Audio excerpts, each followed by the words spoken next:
Hi everyone, welcome everyone to an all new Loud Casa Talks. My name is Nate. Sorry, Loud Casa Talks episode review. My name is Nate. Alongside is my good friend Omid. How you doing, my friend?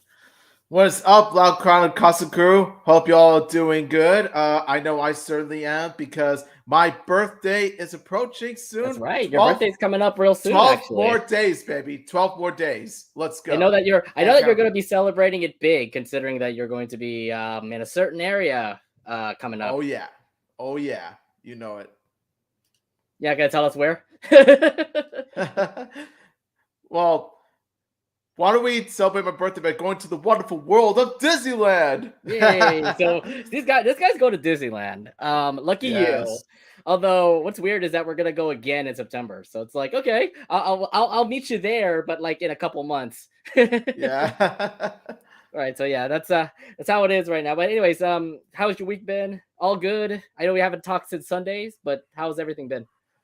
Uh, my week has been all good. I believe you and I did, in fact, talk last night, and not only talked, but we also Oh played yeah. as well. But Omid, how did you like that loss? Birdo! Yeah, this guy. So just a heads Okay, up, I'm this done. guy. I was doing a live stream on Nate's gameplay. Please follow on Twitch, Nate's gameplay too. This guy here lost to a computer. We were playing by masters, by the way. So it's like he was about to win the game until a computer ended up winning the bonus stars, and he ended up losing because you were there at first, and then yeah, you lost the game. So Yeah, it was great. it It was a was great little taken. reaction. It was taken from me like at the last minute, and as it turns out, as it turns out, I'm not the only one who has been raging this week. We're going to talk about a certain character who's Oh been yeah. raging even more than I have. Yeah, apparently he was raging this whole time. Anyways, but yeah, things are a bit okay here. We're getting back into opening again. You know what's weird though? How are you feeling about the whole no masks anymore? Because like our company is currently having the mask optional, yes or no. We So still we still have to wear a mask though. At our workplace, we still have to wear a mask because it's a clinic. So okay, so makes sense. yeah, you're working with like doctors. We work in technology and Not doctors, behavioral technicians. okay, but still around the same medical field to say.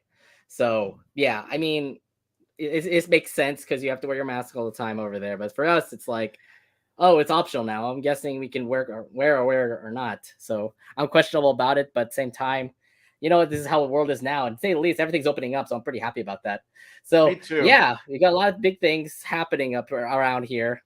But yeah, hope you guys are having a good night. Let's go ahead and get things started here with our episode reviews. By the way, we're going to be off script today because we don't have a script for this, so we're just going to be impromptu. Yeah. We're going to be very impromptu about this, and I want to see how this works because when we did our script, sometimes we know what to say, but then some of the same times we don't know what to say. So like, let's try this impromptu thing out and see how it goes because it feels like on the fly we might do a little better. But let's try it out.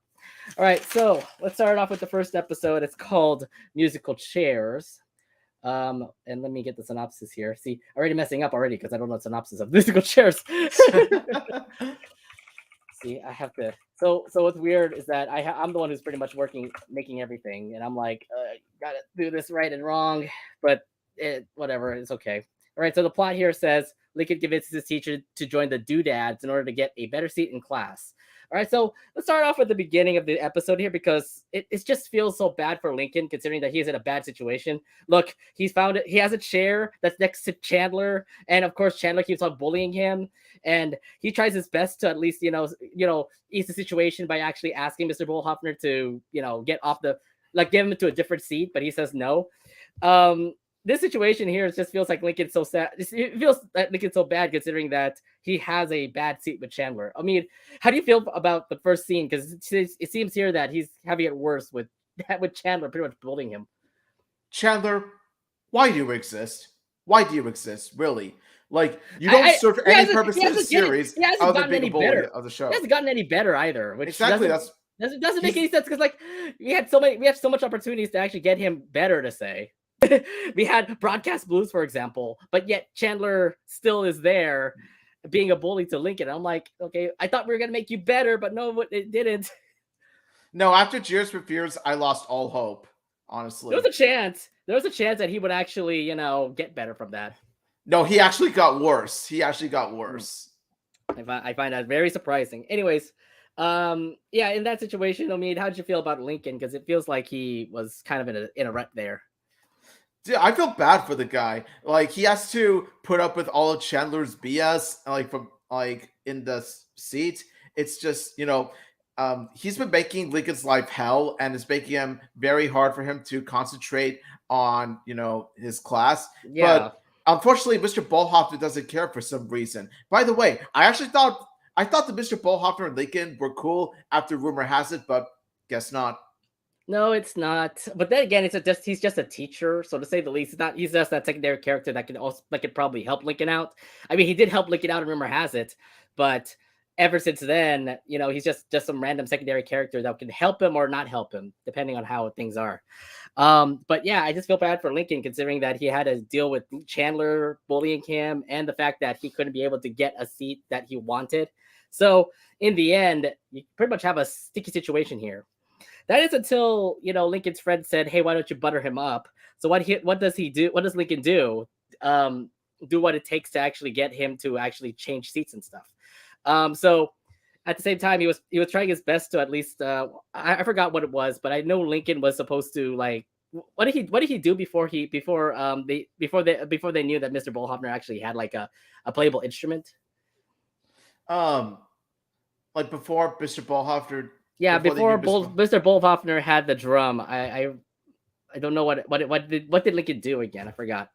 Um, What he did was that I remember he tried to pretty much set up a fire like the hard way, but then it turns oh, out that Mr. Ballhofer said that no, not indoors. You set up the fires outdoors. It's like, yeah, that fell apart. And so, like, yeah, Lincoln has been trying to, butter up to Mr. Ballhofer. No, Liam, not that butter up. More like trying to pretty much get Mr. Ballhofer to warm up to Lincoln. But unfortunately, though, nothing seems to be working and nothing really changes, meaning that the situation is not resolved at all until the band thing. yeah, I know the bad thing came up. So I love the fact that we actually did have a callback during that scene where we get to see him and rumor has it. Yeah, he get it. He's a very awesome outdoorsman. So Lincoln tries his best to at least learn from what he learned from rumor has it by setting up a fire and it turned out to actually become bad. So good callback there. And the other thing too is that yeah, he started playing the drums, which Lincoln didn't know about, and that he actually had a deal for Mr. Bullhoffner to actually play in the doodads.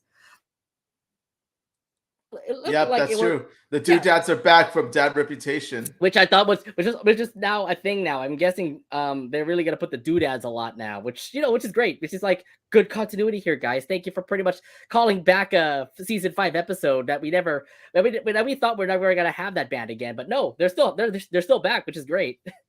Yeah, it is. Yeah. I want to see more of those doodads because yeah, they're pretty much a boomer moon goats. Like they're pretty much a boomer moon goats, but just replace the guitar with the cowbells.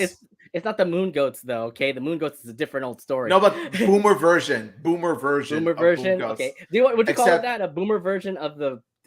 It's just a band of dads, but then you have Mr. Bullhoffner. and then you replace the guitars with the cowbell. That's pretty much what you get. Hmm, I guess that works. Yeah, you ever put it that way.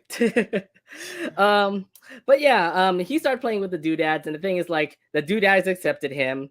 But the other thing too is that because of the sweetness that Lincoln gave to Mr. Bullhoffner, he ended up getting a chair, which is so much better than where he was.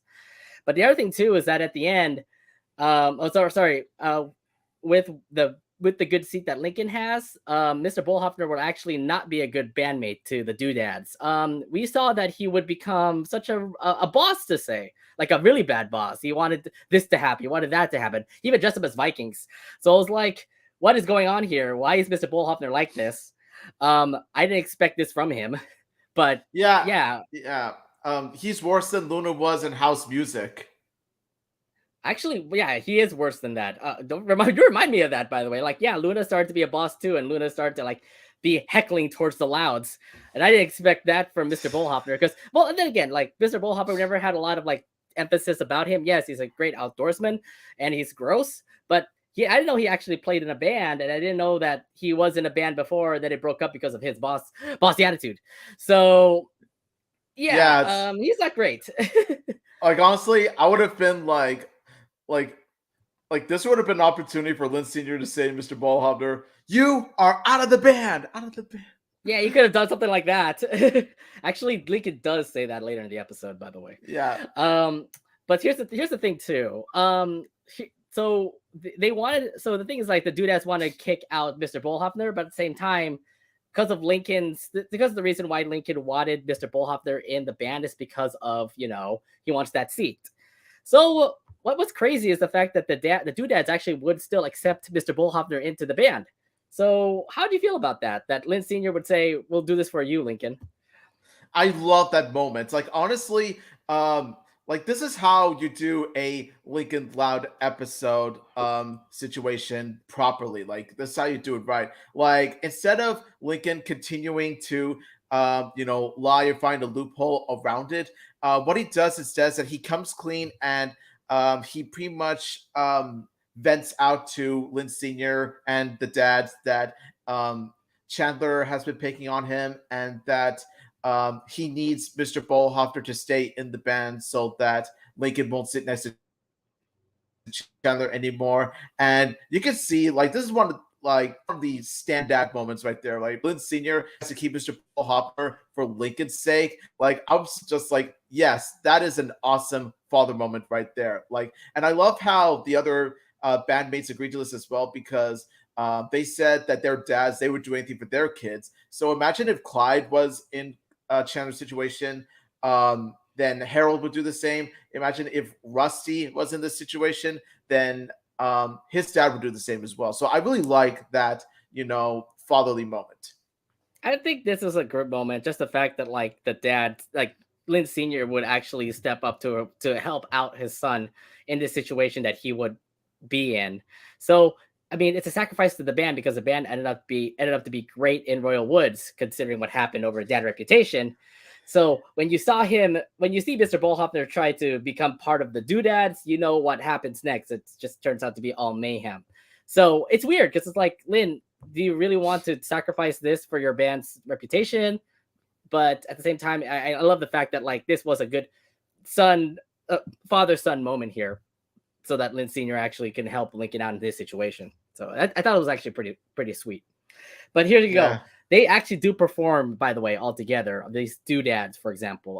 Mr. Bullhoffner would be the boss, like I said. They would still dress up in their Viking uniform, and then ruin the show because of all the freaking craziness that happens to it. So yeah, the show turns out to be all bad. I love how Lincoln says, like, "Mr. Bullhoffner, you're fired." Reminds me of a certain someone who said Yeah. that. Yeah. This is Lincoln's own "you are out of the band" moment right there. He doesn't say those exact words, but he just says that Mr. Yeah. Ballhoffner, you're fired. Yeah, reminds me of a certain somebody. Yeah, that um, was season one, though. That was season one. Let's, yeah, I know. But how'd you come feel on. about Lincoln actually stepping up and saying, like, "Mr. Bullhoffner, you're out of the band" or something? I love that. That was another, like, this is pretty much the Chad Lincoln coming out. Like, it's pretty much the, fearless, no, the fearless Lincoln that we got from No Bus, No Fuss. He actually comes back in this episode and stands up to Mr. Bullhoffner, despite the fact that Mr. Bullhoffner, Mr. Bullhoffner might move Lincoln next to Chandler again. Lincoln doesn't care because just like how Lynn Sr. was looking out for Lincoln and protecting Lincoln, Lincoln returns the favor and does the same for Lynn Sr. and his band by standing up to Mr. Ballhoffner and telling him, "You've gone too far. You're fired," which causes Mr. Ballhoffner to get massively upset Mhm. and of course Lincoln is bracing himself tomorrow for Chandler's ever so pleasant antics. I gotta say this though, it is very courageous for Lincoln to actually say, like, just because Lynn Senior and the Doodads did this for Lincoln's sake, Lincoln actually understands the fact that the show ended up badly because of Mr. Bullhoffner, and I love the fact that, like, he actually stands up and says, like, even if I'm sacrificing for what is going to be, like, the best seat in the best seat in the class, I did kick out Mr. Bullhoffner. So yeah, So it's a sacrifice that Lincoln had to make, but I think it was for the better. Just the fact that, like, he doesn't want to see his dad suffer. He doesn't want to see the band suffer. It's just more of like no more selfish Lincoln. I hate how to see Lincoln be selfish. Say for example that actually becomes the ending, and it's like Lincoln selfish again. Oh great, season one Lincoln back again. But thankfully he actually stands up and says like, stop it, no, I'm done with. You're out of the band and stuff, which I think is like great to hear from Lincoln Loud. And the thing is, though, like, let's say that Lincoln did take that route. I honestly wouldn't blame him because Chandler's been making his life miserable. So, like, this is so in a way, I do understand where he's coming from. I understand why he's doing what he's doing in the first place. Mm. However, I like how they went with this ending because it took a lot of guts for Lincoln to pretty much stand up to Mr. Ballhoffner at the expense of getting his seat. Pretty much moved by Chandler again. Mm-hmm. Well, I mean, like that's a good sacrifice for him, but at the same time, at the end, the ending was kind of interesting considering that Mr. Bullhopper still gave Lincoln that seat. And like I said, it was one of the best seats over in the over in the class. The thing is that I the know seat he got chocolate, free chocolate. free chocolate, right? And then even the other students actually liked them for it too. So with the sacrifice, with the fact that like he fired Mr. Bullhoffner off the band, you're thinking that Lincoln will get his old seat, but Mr. Bullhoffner actually still kept him that seat. How surprised were you the fact that Mr. Bullhoffner was nice, still giving Lincoln that seat? Yeah, honestly, like I was surprised as much as you were. But then it really does show that Mr. Ballhoppner does have a bit of a soft spot in him. Of course, as we've seen from rumor has it, Mhm. especially, but we've seen a touch of that side of Mr. Ballhoppner in musical chairs I think in it's the the ending. I think the fact though is like we get to see him all gross and mean and stuff like that. That was schooled, by the way. That was schooled Hoffner. But then we get to see him grow in these new episodes. It just feels like maybe he's going for the better. You get to see him, get be a better teacher to say. So maybe this is more of a character building moment for Mr. Bullhopper to say like, I can't let Lincoln. I don't want Lincoln to suffer anymore. So why don't you just keep that seat? And I think that's very nice for Mr. Bullhopper, especially the fact that like he was happy that he was in a band. Yeah, definitely. Even if the drums were like the loudest bangs. Like look at Lincoln. Look at Lincoln in the tile card. He's pretty terrified. He's like, my ears. All right. Anything else you want to bring up from this episode? Not really. Other than the fact that I want Chandler to disappear forever. Unfortunately, we can't make that happen. He is in the next episode, unfortunately. Can you make yourself disappear, Chandler? Oh God. Either way, I mean Chandler for the worst, I guess. If there's gonna be another Chandler episode in season 6, make it be make it be an episode where he actually like gets his comeuppance or something, or can he actually get there's revenge that were taken to him or something? Because yeah, he's not the best. He's not doing great as a character right now. He's still becoming worse and worse. So it's He's a like one-dimensional bully. He's a one-dimensional he's the bully. one-dimensional bully. I get it. That's a cliche of characters that are in cartoons to say, but bullies could get better. I mean, look at Andrea.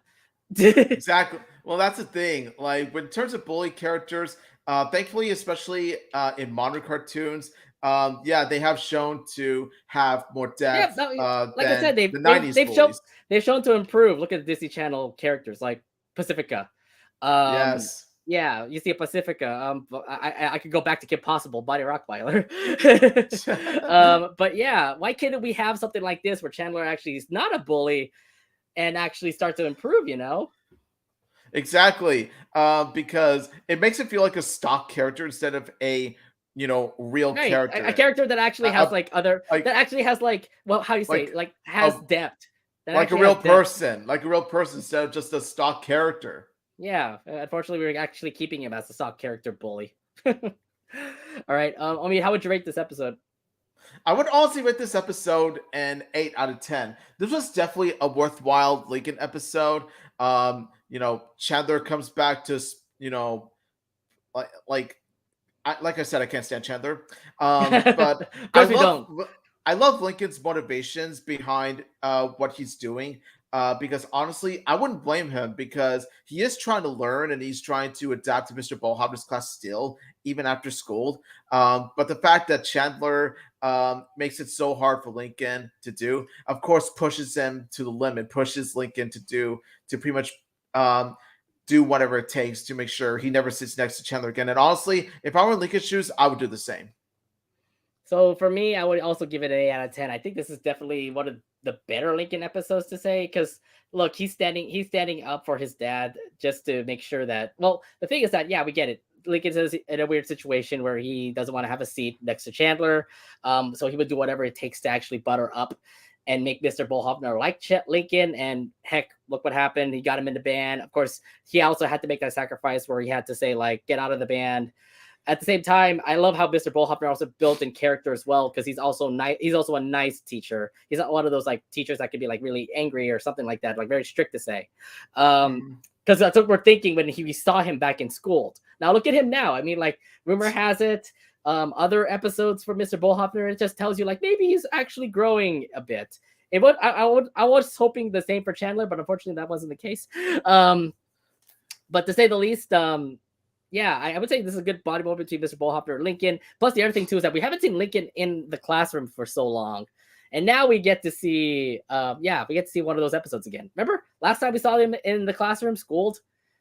Yeah, So don't yeah, remind me. finally back. He's finally back in this in the classroom, and it's finally doing better for him. So yeah, yeah, 8 out of 10 for me. Like I like the Yeah, episode. It wasn't that bad.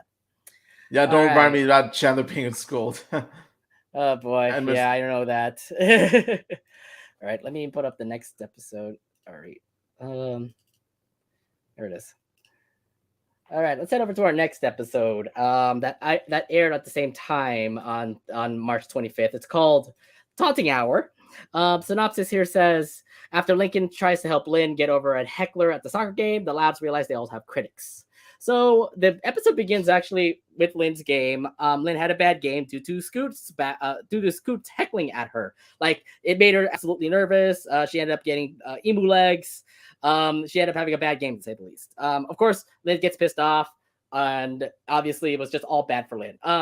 Throughout that first scene, what were your thoughts about what was going on there? Honestly, I feel bad for Lynn. She's trying her best. She's pretty much like pretty much of course having fun with the soccer game and all this stuff. But damn it, Scoots had to ruin it. And the thing is, what really bothers me is the fact that it goes against the continuity from one of my favorite episodes, Racing Hearts, because weren't Scoots and Lynn partners in that Yeah, episode? Like, what gives? yeah. Why does Scoots hate Lynn now all of a sudden? I I honestly don't know. that was no, that was just hella random too, because like it could have just been some random heckler, maybe Chandler, but no, it was Scoots all of a sudden. I was like, when did Scoots become so bad, like so mean to Lynn?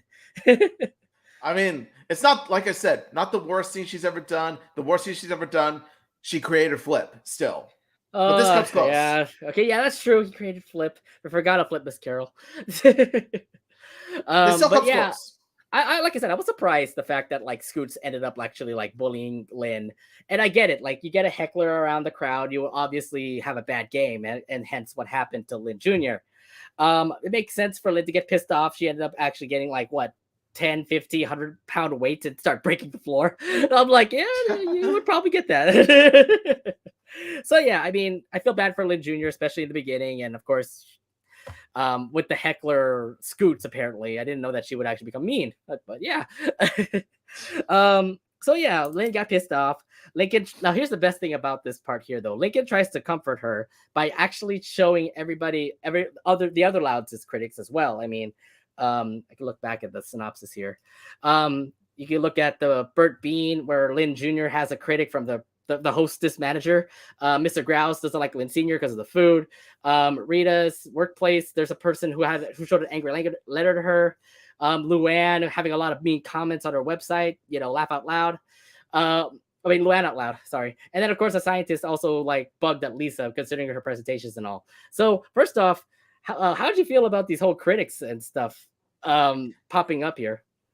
I love the direction that they are taking because it really does show a realistic message. Like honestly, this goes out to any fan artist, movie reviewer, or any content creator of any kind, or someone who's doing what they love, you're always going to have critics. You're always going to have haters. And what I love about this episode is the way it's executed and the way it shows how like even the best of talents can have like a small minority of critics and haters. And I like what they are showing here, where each and every loud does have their share of critics. Oh my god, um, like Lisa's own critics are the Ben Stein twins. I don't know, like for some reason, like those two guys heavily remind me of Ben Stein for some reason.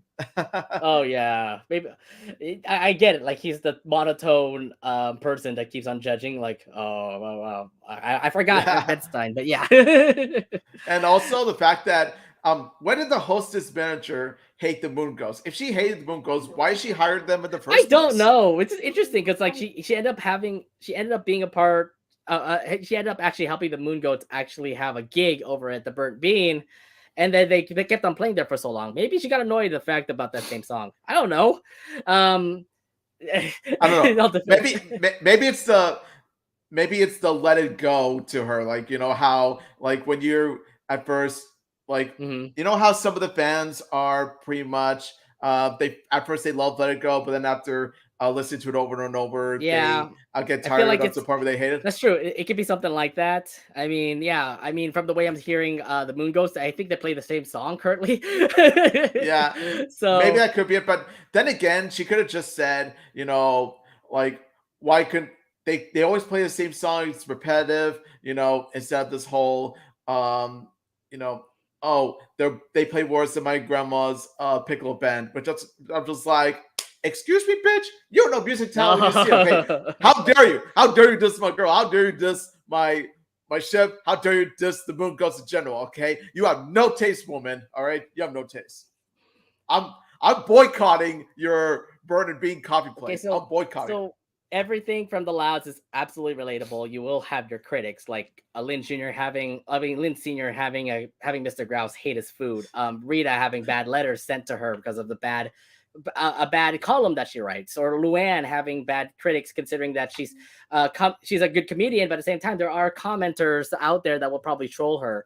And I understand that in that aspect, it kind of relates to like all of us. That remember when we make content, when you make things like that, fan art, videos, that kind of thing, we always get those trolls. We always get those people that will always pop up and say, "Oh, you're terrible at this," blah blah blah. I love how Lincoln shows this off. At the same time, it's like he manages it too. Like he says, like, they're not doing, they ignore their haters and stuff like that. So which is great. I mean, like, it's weird because it's like it's Lincoln's the person who actually like leads everybody through all these critics and stuff.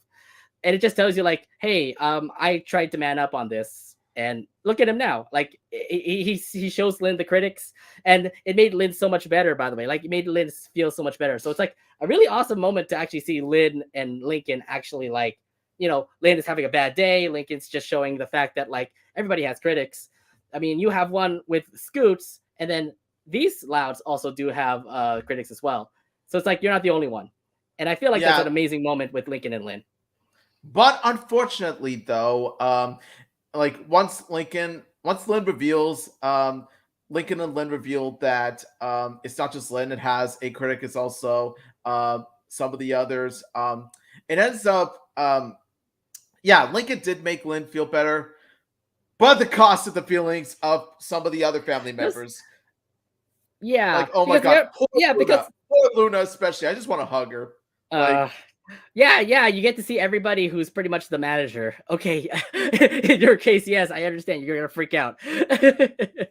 But to say the least, though, I mean, like the thing is, I don't think the Louds knew their critics, because the thing is, like when Lynn says that, hey, you have a critic, hey, you have a critic too, blah blah blah. I don't think they knew. Like Lynn didn't know that Mr. Grouse hates his food. Lamina didn't know that he had hate mail. Lola didn't know that there's a bad pageant judge. So that was brand new to them, and it's like you can totally see their expressions. They're like shocked. They're like, "What? I didn't know about this." And then oh my god. of course they were actually like that ruined them too, because during that in the next day they end up like picturing the fact that like they're doing a bad job, trying to get better, but of course they're getting worse. So how'd you feel about the fact that the Louds are struggling because they now know they have critics?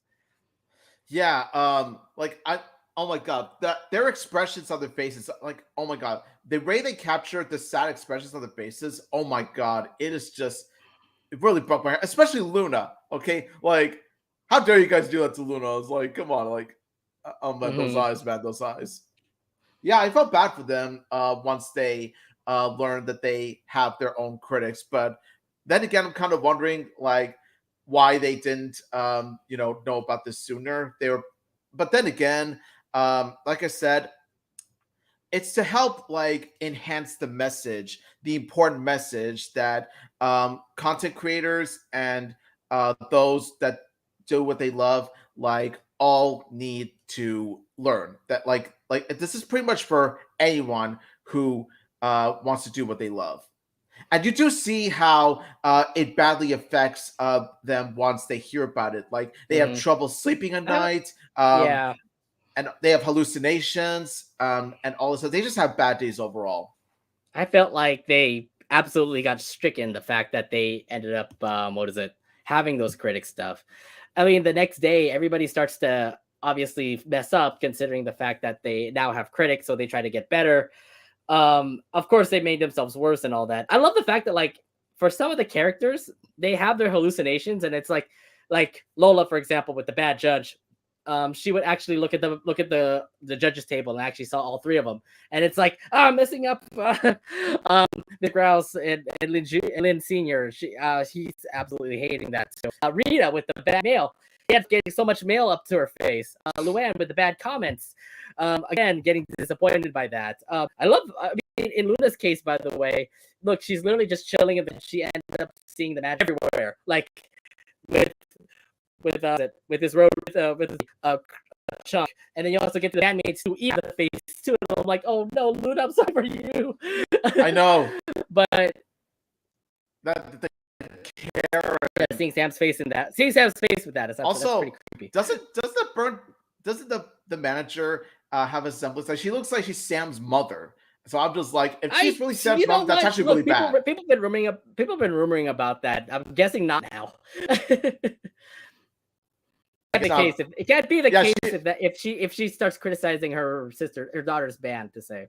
she wouldn't badmouth her daughter's band. She wouldn't. Or would she? It's Would just she? crazy. Something to think I, about. yeah, I guess. Nonetheless, the Louds are absolutely angry. They were actually angry at Lincoln. So they obviously said like, Lincoln, we hate you for this, blah blah blah. Even Lynn also had another bad game, and that she hates Lincoln too. So nonetheless, everybody starts to hate Lincoln, but at the same time, Lincoln actually does come back the next day and says, "Hey, I have a critic too." And it would be Chandler. Unfortunately, again, Chandler comes back. Why would you bring him back? uh, but to say the least, that was actually a good case. The fact that you actually brought Chandler in, because he definitely is a bad heckler. Like he definitely is a bad person for Lincoln because he continues to criticize him a lot with Much to the everything, surprise of no one. plays, singing, that kind of stuff. Yeah, you have one bad critic, but to say the least, that actually does help reflect to every Loud out there, considering that it tells you that hey, yeah, Chandler's a bad person, but heck, I guess we all have our all have our hecklers, we all have our critics. So to say the least, we just have to manage with it, like what Lincoln is doing. So to say the least, in the end, Lincoln actually shows to be a good example of how to deal with the situation, and it's good considering that he's the main character of the show, and it shows you that he's a great example of like what to do when it comes to things like this. So yeah, at first I thought it was just a Lynn Jr. episode, but no, it turned out to be a good Lincoln episode. Yeah, honestly, now I need to touch upon. Hang on, is it alright if I touch upon the scene where the family gets mad at Lincoln? I just want Yes, to yes, touch on this for a minute. yes. Now, of course, like I've heard like a lot of people complain about that certain scene and how the scene ruined the episode. And look, I get it. It can get a bit mean spirited. I won't deny. And even I thought that the part where they called Lincoln a life ruiner was a bit much. I'm not gonna lie. It's like, really? You guys are taking it a little too far. But here's the thing though. Like, I feel like this episode is mean spiritedness that is actually done right. Whereas in most cases, in the Loud House and even the Casa Grande's gossipy girl, Oh my god. where like Mm, when they do mean spirited, they do it completely wrong, and it leaves it in such a bad taste because it's because of poor writing, or it's because they do this. They do this like because just for the sake of being mean spirited and nothing else, and just for the sake of like leaving a bad taste in your mouth, like when for the most part with the Loud House or Casa Grande's puts a mean spirited episode, it fails terribly because of it. However, with Taunting Hour, the way it handles this mean spiritedness, I feel like um, it serves like a purpose to the story. It serves a purpose to the important message that most of us need to learn. And because of this, I don't really have a problem with how it was handled. Because keep in mind, they're like Lincoln's family is at a point, like they're in a state of mind where they're having really crappy days, and like they just can't get over the haters because like they think that everyone must love what they do, otherwise they won't feel as important. And so like what happens is that they feel stressed out, they feel sleep deprived, they feel drowsy, they feel miserable, and they want to pretty much let out. They need an outlet to pretty much vent all their anger on, and that is of course Lincoln, since like Lynn was the one who meant Lynn did mention that Lincoln was the one who helped her mention the mhm. critics. And so the thing is though is that yes, it is a bit going too far, but I feel like no offense, but I feel like most of the people who pretty much deem this a bad episode because of that scene alone kind of missed the point of Yep. like how that scene was how that scene actually benefited the episode, like rather than diminish it. Yeah, that's what I'm telling to everybody too, and I know people continue to hate it just because, "Oh, it reminds me of No Such Luck, blah, blah, blah." No, No! no, not even close. Not even close. See, that's the thing. Like, no such luck. Its mean spiritedness was done completely wrong. That's one of the main examples of that. Whereas the taunting hour, it actually has a purpose. It actually pretty much helps Lincoln try to fix things. It pretty much helps Lincoln explain his side. You know what I Mhm. mean? So Right. I feel like I feel like it works. Like it's like the mean spirited here does work, and it's pretty rare when it actually does work in the Loud House or I Casa Grande to be episode. to be to be to be honest with you, I didn't expect that scene where everybody was mean to Lincoln to become such a critical thing. I'm like, come on, it was just like what 30 seconds of the Louds hating Lincoln. But the thing is, like, he recovered really quickly at the after that when he actually showed the fact that he also had a critic too. And the Louds even agreed, like, we all have our critics. We just have to deal with whatever we have to deal with it, like how Lincoln is dealing with his. That's the lesson of it all. I mean, to Exactly. ignore your critics. That's how it is. And I think Lincoln just showed a perfect example of that. That's how the episode was supposed to be run. And I'm like, I don't know why people kind of be like that. That's the worst side of the fandom. And we don't want to It's get into that. We don't want to get into that it's rabbit hole. it's kind of ironic. It's kind of ironic in a way that they're pretty much they themselves are becoming like those critics or haters in the taunting Yeah, hour. see? Isn't that kind of it's kind of It's kind of it's the ironic. irony there. I can see the ironic moment in this, but yeah, I mean, some people are stupid. Anyway, now I want to touch upon what is one of Lincoln's greatest highlights. And it's the fact that in the end, Lincoln shows to his family that he has a critic as well, which is Chandler, and who, of course, is worse than all the other Loud Family's critics combined. Like, Chandler just straight up messes with him nonstop. And I think he delivers, like, possibly the worst line said from Chandler, or possibly let alone any character, and that is, can you make yourself disappear? Like, dude, really? That rubbed me hmm the wrong way. Like, honestly, it totally enraged me hmm because, like, honestly, I get the implication when Chandler meant make yourself disappear. I don't want to. I don't want to say it out loud, but something tells me it's bound to be more severe than what you said. that's a dark subject we can't allow to bring it up here, okay? And we tried it before when we reviewed Amphibia, okay? Yeah, yeah, it totally rubbed me off the wrong. It left me a bad taste in my mouth. So anyway, the Loud family then learns that if Lincoln can learn to deal with Chandler, then like Lisa can learn to deal with the Benstein twins. Luna Loud can learn to deal with the Karen coffee manager. Lynn Sr. can learn to deal with Mr. Krause. And by God, he actually proved that he can at the end, where he's like, la la la, not listening. I'm like I listening to love you, and then, but it turned out to not be a critic, not to be like a judging like comment. It was more of like your van is rolling down the hill. Okay, uh, that was pretty funny.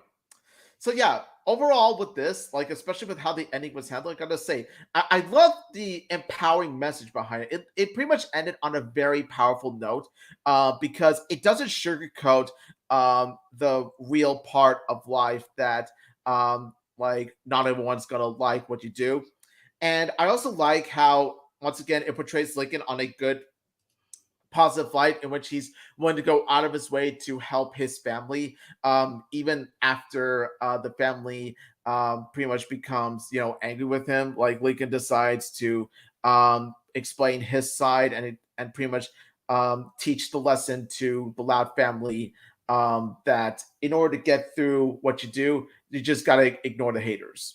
exactly. That's I think the lesson in it all. I mean, what Lincoln just showed us as an example of ignoring your haters should be applied to pretty much every Loud. So it's pretty much a good lesson that Lincoln teaches to the family, which you never expect to see. Like you never expect to see Lincoln actually stand up and say, "Hey, you should do this." Maybe the Loud House movie because he knows how to run a schedule.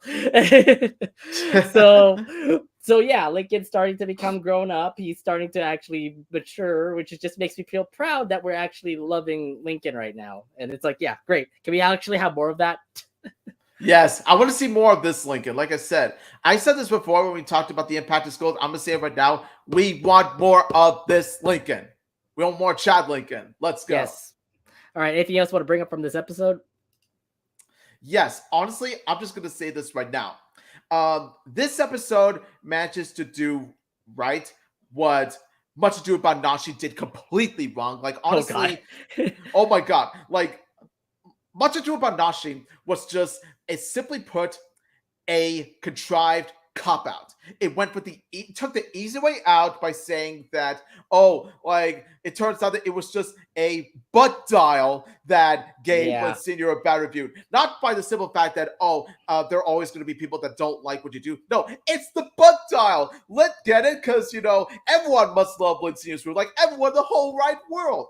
It completely sugarcoats and shies away from an important message that the Taunting Hour presented like very well. Like the Taunting Hour doesn't pull any punches, doesn't sugarcoat anything. It doesn't put any sort of like contrived cop out, not in order to make things sparkly. No, it actually tells you straight up that, hey, like you're always gonna have your critics, you're always gonna have your haters.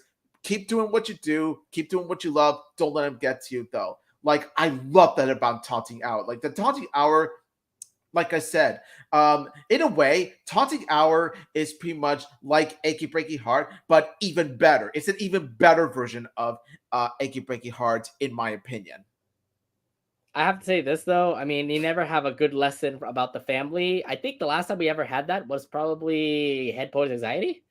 Because that was the one time where like Luann teaches Lucy how to become better at poetry, for example. And of course it also was a teaching lesson for Luann, considering that you couldn't be able to actually achieve your goal because somebody else took it from your family, and to pretty much ignore the fact that you're supposed to be helping your sister out. That's the point about Head Poison Anxiety.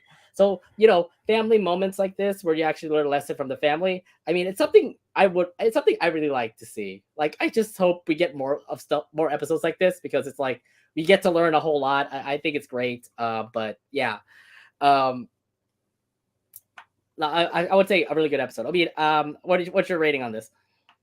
Honestly, I'm just gonna say this. I'm also gonna rate this a 9.5 out of 10.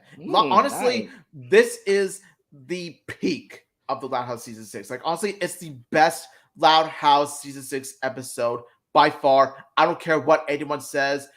This is definitely one of the strongest Loud House episodes I've ever seen.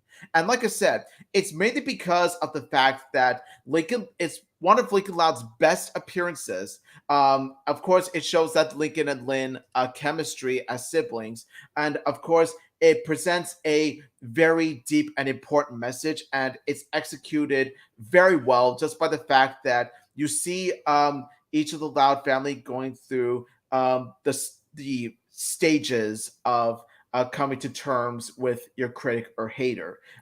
Like you see how badly it affects each of the Loud family.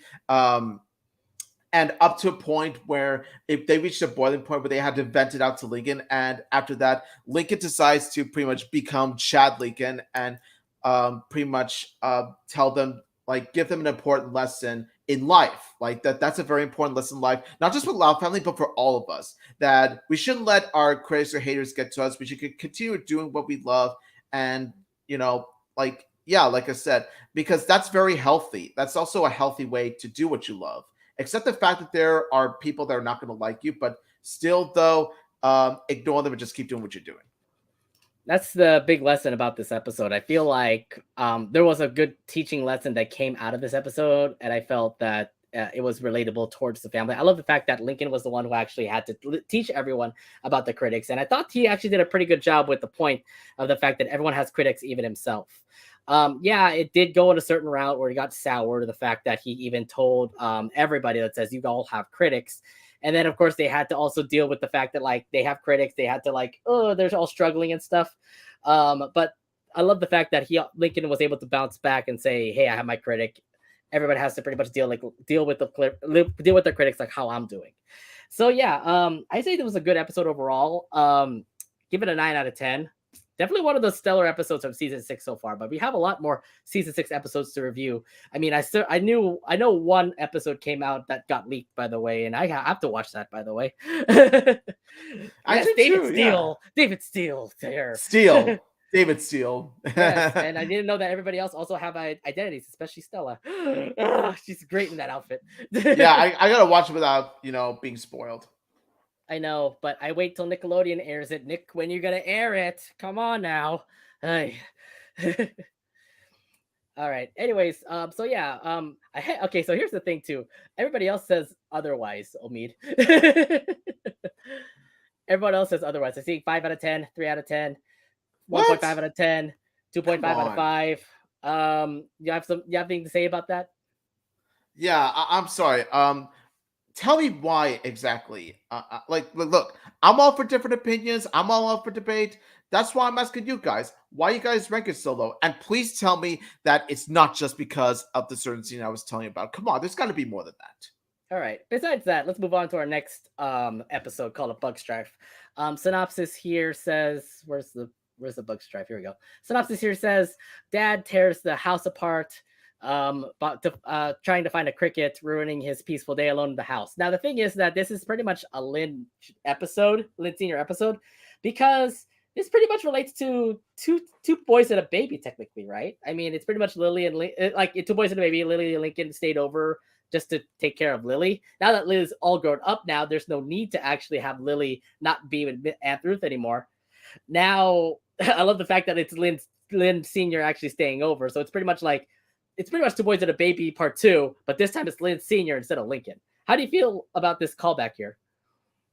Yeah, considering that I am not particularly a fan of Two Boys and a Baby, let me tell you, I can tell already this is not going to bode well. You really think so? I thought this was actually pretty funny. The fact that Lynn is the only one in the house, and a cricket is pretty much the one that's just ruining his day. Yeah, honestly, I'm just gonna say this right now. A Bug Strife is, it's Okay. meh. Like Well, honestly, it's something to really scream about. It's not really to hit home about. Like yeah. it's just The only meh. Right. The only thing I will just say is that it just absolutely reminds me the fact that it felt like two boys and a baby. Two boys and a baby.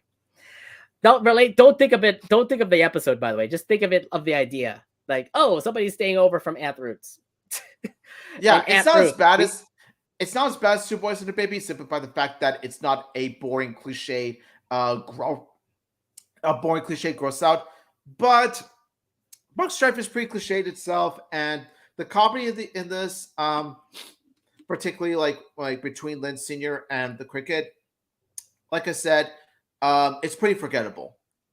So this episode here, pretty much, okay, we're just gonna keep it short because it is pretty simple how it is. Like Lynn Senior pretty much played hooky technically by being sick. He pretty much pretended to be sick. All the family left for Aunt Ruth, and of course, he pretty much has the house all to himself. Good trick. But at the same time, he also has pets that are around that also bug him. So what does he do? He kicks them out. He pretty much like leaves them out to the backyard.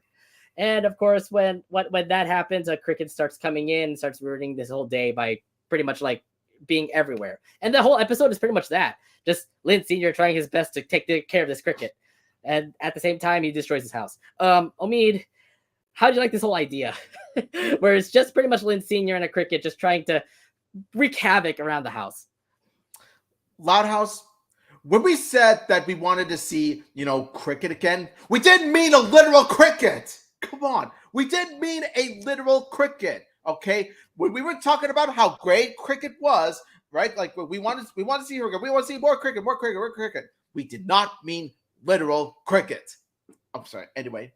Now, after Lynn Senior pulls a Ferris Bueller, he then decides to relax at home and pretty much do his own thing when a cricket pretty much chirps and all that stuff, and then it's up to point where Lynn Senior can't take it anymore and decides to hunt down the cricket and pretty much get him out of the house. But that proves to be easier said than done, unfortunately, despite the size.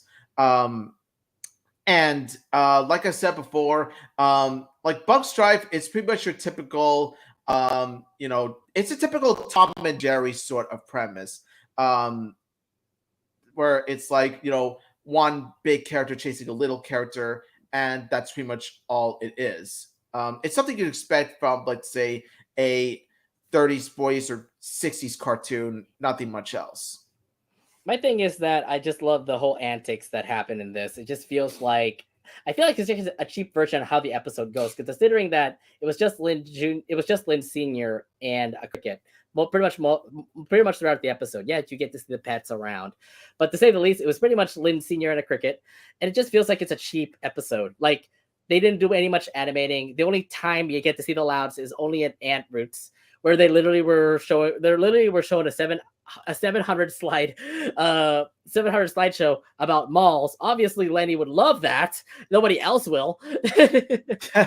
so the thing is, like, yeah, they were able to survive it, and the family pretty much was just all gone throughout the house. It's just the fact that like this whole episode felt like a Looney Tunes episode. Like it's like a Wile E. Coyote Roadrunner sort of thing. Like you get to see Coyote as Lynn Senior trying to do as much plans as he can to get rid of the cricket, which is like acts like the Roadrunner to say. So it's something like that. I felt that it was absolutely hilarious. The fact that like Lynn Senior tries his best to do whatever it takes to actually get the cricket. He even gets locked out of his house, which I think is hilarious. Like he tries his best to get into the house again. He even asks for Mr. Grouse's help, and he didn't help at all because he had a lot of keys. And then he tries his best to get to the top, to get to the like window where it's open, and he like catapulted himself. He tried to take a ladder. He even went up to the roof and then ended up breaking the roof. The chimney. And then he also even cut down his own tree and actually charged with a piece of wood to get him inside. And I'm like, oh god, this is just ridiculous how everything was in this episode. But it just tells you like how comedic the Loud Crew could be. I mean, the thing is that it just feels like a very cheap episode. It kind of feels like Cheap Show from the Big City Greens episode, because there wasn't much going on. It was just Lynn Senior and a cricket just wreaking havoc in the house. So it felt something like that. It was like one of those episodes where it's like you don't really need to do much. It's just Lynn Senior and a cricket. So here you go. This is your antics that are happening in this episode. Not much like changes in scenery. It's just only a house and then ant roots. So to say the least, I felt like this was just one cheap episode, but it actually does work in the end. Yeah, honestly, like there are some gags that work, but then there are some gags, like there are some plot points where it feels very predictable. And the thing is, though, what really bugged me about this was that, okay, Lynn Senior, why didn't you just use the pet door? The pet door is literally right in front of your face. It's not being blocked. Like you could just easily slide through it, but no, you have to go through all these crazy antics just to get in the Oh, house where you could easily. he could get stuck in that. He could get stuck It's in that, you know. well, it's better than destroying the whole damn house. I mean, Well, seriously. no, I feel like he could get stuck in the door. I mean, the chimney would have been a good option because he did slide down the chimney before, but now he's gained weight, I guess. Um, Still, I felt like yeah, there are some ways for him to actually get in, but that open window was the only way in there. I think I mean, the whole getting through the pit door. I guess they just missed that plot. It'd be funny if he actually went through that and then he gets stuck, and then throughout the whole episode, there's a cricket that's just pretty much on his nose, just like laughing at him. Yeah, seriously, it's just yeah. Like I said before, there are some parts where the gags do work, and then there are some where it's like I said, it's pretty predictable. Right. Well, nonetheless, like I said, it was just absolutely funny. So yeah, this whole antics happened throughout the episode, and then when the family comes home, you get to see the whole house destroyed because when Lynn Senior pretty much destroyed the house trying to get into the house, that he ended up actually going to Aunt Ruth, just like what happened over at Two Boys and a Baby. So it, like I said, I kind of felt like a mirror episode, like of Two Boys and a Baby, where like yeah, you pretty much got out of was it Aunt Roots, but at the same time, you still ended up going to Aunt Roots at the end. Yeah, what I So like about this is that like this time it's Lynn Senior. Like I'll give it this. Like at least here, Lynn Senior deserves this fate. Whereas in like Two Boys and a Baby, Lincoln and Clyde were at the very least babysitting Lily.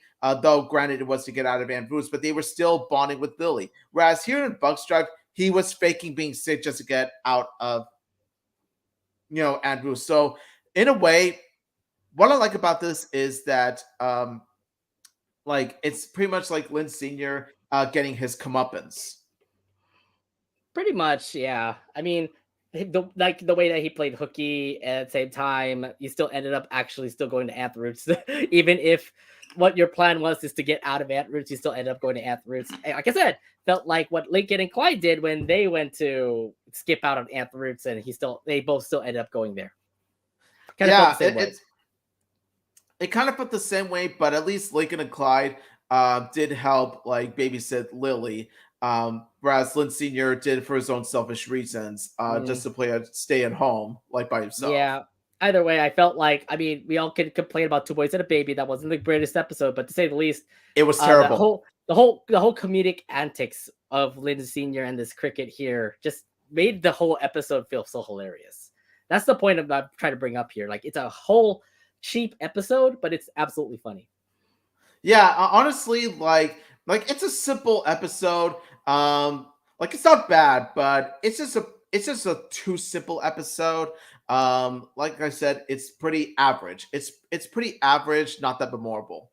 Right. I got not much to say. I pretty much put my points out there. I mean, what else do you want to bring up for a Bug Strife?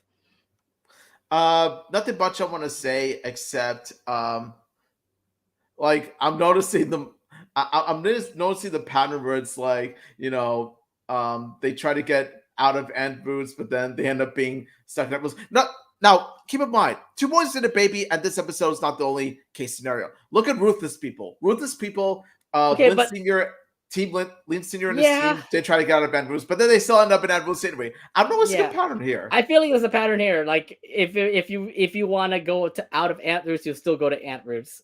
I don't know I don't know what the point is, but it feels like you would still go to Ant Roots no matter what, even if you try to. I don't know what's happening. It's three straight episodes where we get to see Ant Root, and they still end up going to Ant Roots no matter what. So I'm guessing the Yeah, next who's the next person you think would actually be like suitable for the same like concept? Like what Shroud could be next? I don't know. Lenny, Lucy, no, not Lily. She's still too young. Lisa, maybe, and then she'll end up at Roots too. Yeah, it happened 3 times now. It happened 3 times now. All right, so okay, so I got nothing else to say about Bug Stripe. Like I said, it's really hilarious, funny. Felt like a Looney Tunes cartoon to say. I mean, how would you rate Bug Stripe? I would honestly rate this a 6 out of 10. Like I Hmm. said, it's pretty average, not bad, just pretty average. Not that memorable, and there are much better Loud House episodes that I would definitely watch again over this. Like for example, the previous episode we talked about before this one. Yeah, definitely that one. The gags do work, but like for the most part, that whole episode does feel a bit predictable, and the dynamic between Lynn Senior and the cricket sort of gives a Tom and Jerry vibe, but sort of a cheap Tom and Jerry vibe sort of thing. But however, what I love is that like especially the end where Lynn Senior gets his comeuppance, and I think that's the important thing. Was like Lynn Senior did fake being Sid, so he brought it on himself. I feel like that's the whole concept of these episodes. I'm guessing we're gonna go to Anthros no matter what. I think this is absolutely funny. Yeah, the gags are absolutely hilarious. Um, like I said before, it's a cheap episode. I felt like there wasn't much animated anything around here, and it was okay. I would say it was okay of an episode. So for me, I would say it's 7 out of 10. Yeah, nothing much big of importance to say from this episode. I just love like the whole comedic idea, the fact that Lynn Senior and a cricket would actually turn out to have some crazy antics that would actually entertain the audience, and yeah, absolutely entertain the audience really well. It's fun. It's really funny. Yeah, it managed to pretty much make it a humorous episode. Right. All right. Besides that, let's head over to our final episode that also aired last week on April Fool's Day. Actually, I didn't know about that. April Fool's Day, they actually had new episodes. I thought we would have a Luan, pranking episode, but instead we ended up having two okay episodes to say. Last episode that we want to bring up is All the Rage. Synopsis here says, tired of getting pummeled during dodgeball, Lincoln and the gang uses Clyde's untapped rage without him knowing. All right, so yeah, so here's the thing. They are having a tough time at dodgeball. We already seen that before. So they're pretty much all doomed. That is until Clyde turns out to be good at dodgeball. The only problem is he has to get angry, and you totally see that. I mean, he totally pwned Girl Jordan, Molly, a lot of the other yeah, a lot of the other what is it, characters that are in the same age. So, how do you feel about this uncanny anger that Clyde has? Yeah, boy, let me tell you, when Clyde gets mad, he gets mad. Like pretty much Clyde pretty much vents out to his squad about like a certain thing that pretty much made him mad. Like apparently um there's this certain event that happened in his favorite show that caused him to pretty much rage and vent out. I can't help but feel like this episode sort of serves as my mirror in a sense. Like I don't know, it's What? Clyde, like, dude, bro, like So, you see so you whenever see you have a partic- so whenever you so see a you bad see episode, whenever so you you see a see bad you seen a episode, particular you bad get angry. episode. So you seen a bad episode. So Clyde, bro, so you've seen a particular thing in an episode that made you mad, and you can't help but want to vent out to your friends. Clyde, dude, I know that feeling, bro. Trust me, I know that feeling all too well. I thought that was just interesting. The fact that we action rage Clyde. We never see that before. We always see like Clyde always be like a calm person, nice person, because of his dad's being very caring towards Clyde. I just never actually saw Clyde be all enraged like this. Like he has a temper or something. Like he'll get into a boiling point where he actually starts throwing dodgeballs and start pretty much obliterating his opponents and all. But that was insane. Like I never expect to see Clyde like that, and I guess that's how the story is, considering that's how the synopsis goes. So to say the least, though, the squad have an advantage now because they would do what it takes to get Clyde angry, and they pretty much all reference the show. It's like, oh, Operation Desert Storm. Oh, this person got eliminated. Rawr, here comes Clyde getting angry again. I can't wear this chef outfit into gym. I'm getting angry. What is it? Stella giving Clyde a pie that doesn't work for him, and then he gets angry too. So it's like everything is pretty much all related towards Operation Desert Storm. So they found a trigger point to make Clyde pretty much angry.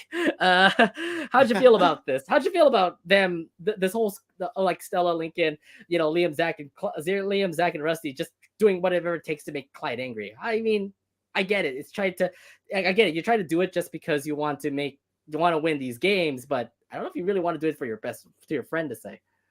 I mean, the thing is, though, is that they're mainly doing it for survival. They're mainly doing it because they don't want to get pummeled by dodgeballs. Because let me tell you, when the dodgeballs hit him hard, they hit him real hard. Can you Hmm. imagine if they actually faced off against Dodge and Becky? They would Oh, be creamed. They would be creamed. Let me oh, tell that you. reminds me. That reminds me. Let's have an idea. We have an idea for the Loud crew. I mean, Loud Casa crew. Can we actually have that episode? Like Yeah. have Lincoln Squad against was it Becky and Dodge? Maybe like say they let's say have the people from Royal Woods head over to Great Lake City and actually like do a dodgeball match. Ooh, Mr.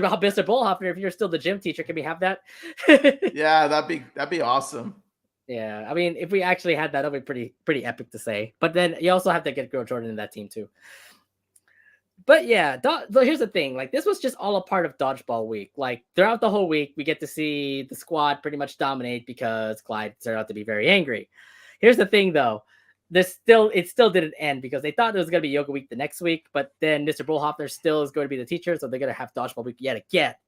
Kind of like uncanny there, but yeah, they're going to do it again, where Lincoln has to make sure Clyde is angry for order for them to win. I'm not liking this idea.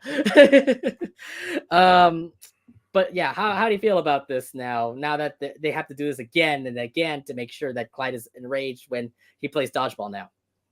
Yeah, honestly, I feel like, yeah, I understand that they are trying their best to not get pummeled to death by dodgeballs, but I can't help but feel like it's a bit too exploitative of them to pretty much make Clyde angry all the time. Now, like I said, I do get that they're trying to survive, but like I said, it feels a bit too exploitative for my tastes. I feel like yeah, they definitely did exploit Clyde a whole lot. The fact that like, and we get it. The point is that they want to get Clyde enraged in order for them to win the games. But the thing is, like, now that Operation Search Storm is actually correct because, like, was it his favorite chef is now back in the show? He's getting some Samir. spin up. Yeah, Samir. Samir, what is this? Are we having Not more? that Samir. Are we Not that having more Samir. Casa Grande's moments here? I'm like, not that Samir. Come on. But yeah, yeah, his favorite chef Samir, he's back in the show. Um, and then he started to get all happy. And the other thing too is like, even if the Operation Zergstorm ended up doing really well, what was it? The squad still tried their best to at least get Clyde angry by what is it? Chewing gum. What is it? What is it? Show Cliff in a Santa outfit for Halloween. So to say the least, like they tried their best to get Clyde angry, but it all failed at the end. And yeah, it was just pretty much how the episode was. Is like get Clyde angry. That's how the episode was for like probably like 5 to 7 minutes. It was just pretty much all that. I'm like, okay, I get your point here, but this is not really helping you in this episode. They could have done much. They could have done more with the premise, in my opinion, because it felt it kind of. I felt it kind of dragged a bit with Lincoln and his squad trying to get Clyde angry all the time. It's like you could have done something more with it, in my opinion. Exactly, but instead it was just more of that point. It was just the point of just getting Clyde angry. Now the thing is that there was one point where Clyde would actually get really angry and go talk, and that's because the squad actually like littered the gym. But he didn't actually go to the gym. He actually wanted to talk to Mr. Principal Ramirez. Of course, if he's going to get angry to Principal Ramirez, there's going to be some bad things that can happen to Clyde. So what happened at that moment was that the squad ended up admitting that, hey, we did this to make you angry because we're dominating at dodgeball. So how'd you like this whole part here where they confess to Clyde? Like I really do like how open and honest they were about like telling Clyde the truth, rather than like having it drag to a point where Clyde actually would yell at Principal Ramirez, because it really does show how they realized they'd gone too far and they admit they were being selfish. And so after that, Clyde pretty much gets mad at them, which Rusty points out, yes, get angry. It's what we want you to do in the first place. And then Clyde's like, it's not anger, it's disappointment. It's like, bro, I felt that. I felt that. And I feel like Clyde is starting to grow onto you. He really is, yeah. Like I love that like Andre Robinson's like No, it was And Jazeer on Bruno. your opposite is Jesse It's Bruno. Jazeer Bruno. I really love like Jazeer Bruno's voice over performance, especially when that line. It's like it's not anger, it's disappointed. I was like peak performance right there. Hmm. And so what happens is that Lincoln and the squad pretty much um, say that like they're willing to pretty much get pummeled to dodgeballs because they can't make Clyde angry anymore because they deserve it. And so what happens is that like in a surprising twist of events, it turns out that one of the opponents in the eighth grade team was littering the gym, and that's what Clyde caused Clyde to go rage and join the game again. But And just yeah, one lesson to learn: do not litter in front of Clyde. Like, oh my god, it's like Clyde's slogan: "Give a garbage, throw out your garbage." was that from Family Guy? Yeah, it was. It was. here's the other thing too. Like, I guess littering definitely was the trigger point, considering that even if, say, for example, remember the lunchroom where they actually had like dodgeball week over, Clyde still ended up getting angry because people were littering. So, like, all of the fact that like even to his best friends, he was just like, "Ahem, are you forgetting something?" And of course, they forgot their trays and the tables, or and they ended up cleaning it for him. And I'm like, okay, we get it, Clyde. We get your point. You hate litter. Like But yeah, every day must be Earth Day for him. probably. But yeah, at the end though, yeah, the squad was about to get pummeled by eighth graders, but at the same time, Clyde would come into the picture and actually just picture the eighth graders littering, and pretty much threw all the dodgeballs at him and actually destroyed the gym. So how did you like this whole ending here? It was a pretty touching ending. At the same time, it's very satisfying though when like to see Clyde back in the team, only because that one girl from the eighth grade team was littering, and so that's what caused Clyde to come back, and so they're all friends again. They're all a team again, all because of that. It's like that was pretty funny. Like I Hmm. said, like you do not want to mess. You don't want to litter in front of Clyde. No, you litter in front of Clyde, you're dead. Exactly. So it's like, I get it. Okay, so now we know the whole story here. Don't anger Clyde. Don't ever anger Clyde, I guess. I'm wondering, here's Exactly. the thing. Like, after this episode, are we going to see angry Clyde again? Like, I don't know where, I don't know when, but there's a possible chance we might actually see him again angry. Say, for example, somebody litters like right in front of him. Obviously, he'll get angry and be like, he'll throw the trash back at him or something. Probably, like that would be a good callback to this episode. I mean, that would be a good callback, but yeah, I mean, we'll see how it goes. Anyways, what else do you want to bring up from this episode? Yes, I just want to bring up this. You have Girl Jordan on the opposing team, right? Like pretty much. I love how she has that game face. Like she has that fierce face. I Mhm. was like, yes, fierce Girl Jordan is back. Ever since Frame on You, it's like I love that they're giving like Girl Jordan, a mean side, a dark side, because it fleshes out more of her character. She's more than just the background character. No, she's Mhm. actually a legit character that is much more interesting this time around. But I can't help but feel a bit disheartened just by the simple fact that Girl Jordan is facing off against Stella. Okay, as a Oh my Jordella god. shipper, I'm just like, why? Why you do that, man? Why you pin them against each Oh my other? god. They're girlfriends. Like they're bound to be Uh this girlfriends. guy this It's guy like wants a girl Jordella. I'm a Stelican, but everybody would probably hate me because everybody is down for Ronikin. And I'm down Ronnie for that Ken, too. Ronnie I'm Ken. down for Ronikin, but if it was Stelican, I'm down for that too. Oh. See, Either I ship Stelkin as friends. Like they're a friendship, not a ship, but a friendship. If you know what I mean. side note, how do you feel about Huntlow? Hutlow, Potential? it's one of You, those. you think you think there's a potential for It's that ship? it's like it's like how I viewed Ronikin earlier, like much earlier. Like honestly, Hutlow is one of those ships where it could go either way. Like it could work legitimately as one or the other, but the thing is, it has to have proper build up.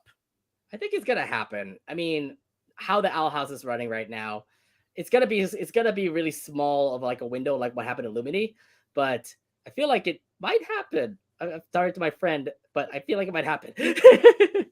Yeah, the thing is though, like I don't mind Hudlow being one or the other, just so long as there is proper build up. That's the most important thing. All right. Anyways, back to the Loud House itself. I would say this though. If we could get another Raging Clyde episode, then I would love it. But maybe this is just a one and done deal where we never see Clyde again, being this enraged. This is just a perk that Clyde has, I guess. um. Anyway, how would you rate this episode? I would like to say 7 out of 10. It's a good but not great episode. I love the dynamic between Lincoln and the squad, and I love what they're doing with Clyde, especially like when they getting him angry and stuff like that. Like Clyde is shown more to be like it's one of those instances where once again Clyde is shown to be more than just Lincoln's sidekick. This is Clyde having his own interests, like that sweet show that he was watching, as well as him being very very strict about littering. And so while I did feel that what the Lincoln and the squad was doing was a bit exploitative and a bit repetitive, I did feel like the chemistry worked between them. And of course, Jazier Bruno gives one of the best voice over performances in this episode, especially with that line. And overall, I would say, like I said, it's a pretty, standard, good but not great episode.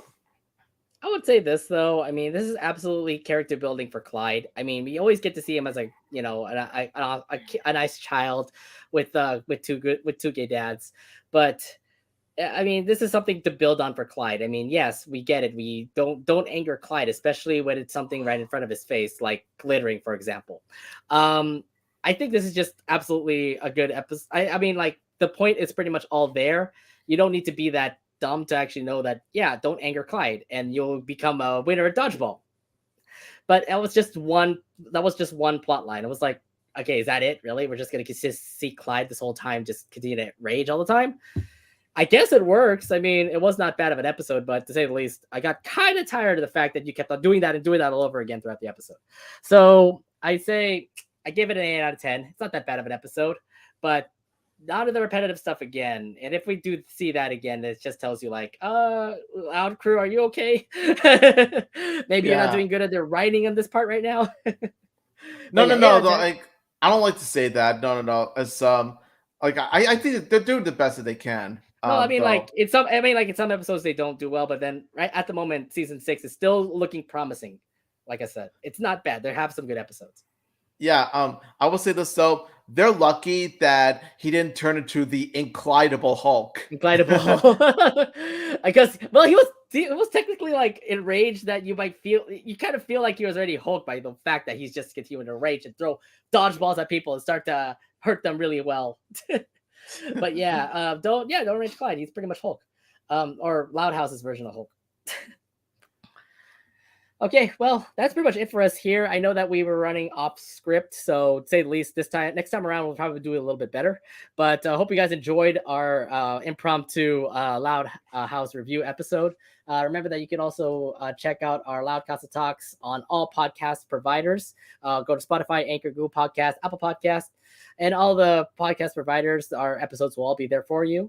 Make sure you listen to them there, and also check out. And also, if you haven't been a part of our YouTube channel yet, hit that subscribe button and hit the bell so you'll be notified of when it will come next. All right, but that's pretty much it for us here. Thank you very much for checking out tonight's Loud House review episode. We'll see you guys in the next one. My name is Nate. And this is Omid thing. Thanks, saying thank you all so much for watching. Thank you all so much for listening. Until next time, smell you later, loud crowd.